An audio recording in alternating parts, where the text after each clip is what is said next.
Okay, I want to give you an example now of a person that came in to see me, and his main emotional difficulty was guilt. So he relayed his present situation, and I will go into it somewhat, not completely. But he was telling me that as a child, very young, at 6 or 7, that his father ran off and left him, and he had very little time with him for the rest of his life. And he knew his father, he did not know his father very well at all. So then he gets married, and he's been married for some time, and then they have a child. And he promised himself that he would never, ever do what his father did to him. He would never leave his son. Now, his son is almost the same age as he was when his father left, 6 or 7. And his marriage is, to put it kindly, is a disaster. He knows that if he stays, he will be wasting his life, his happiness, his chance of joy for himself. But even, now this is what I call an absent A. The A, or the event, doesn't even exist. So even his thinking about leaving, which he hasn't left, but his thinking about leaving is causing him to feel guilt. Now, he hasn't left. So this is a perfect example of what guilt is as a concept of wrongness. Now, what is the wrongness in this situation? If I left my wife, I would also be abandoning and leaving my son, what I promised and swore I would never do. That's the concept of wrongness. And don't think it's not very intense. It's very strong. And all the words and sentences around that. Then instantly, because of the habits of the mind, he doesn't just stay at I did something wrong.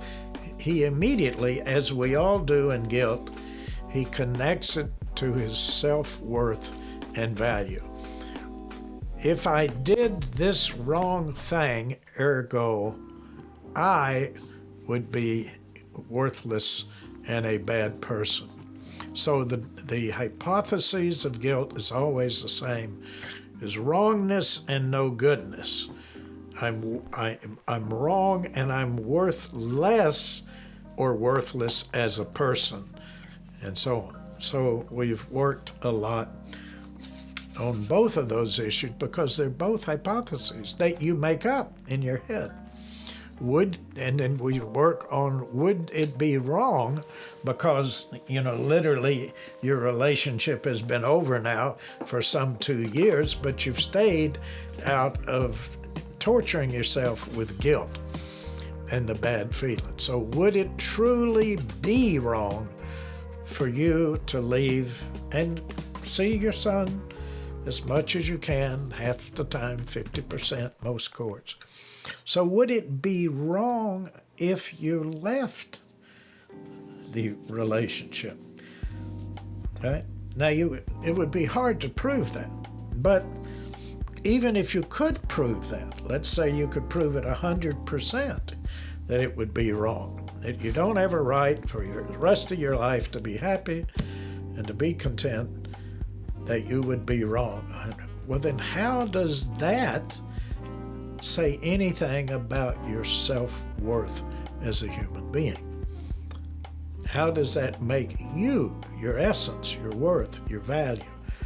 How does that subtract from that? That is not provable. You can talk sentences around it, you can make up stuff, but that's a fantasy. You may be able to prove I've done something wrong. Yes, right or wrong. But that's largely a concept too. But you'll never be able to prove that your value or worth has decreased one way or the other. It wouldn't increase if you stayed forever either. You wouldn't be one iota better if you stayed all of your life. And by the way, I always do this. I say two things. Let's suppose this reality exists, because it will happen.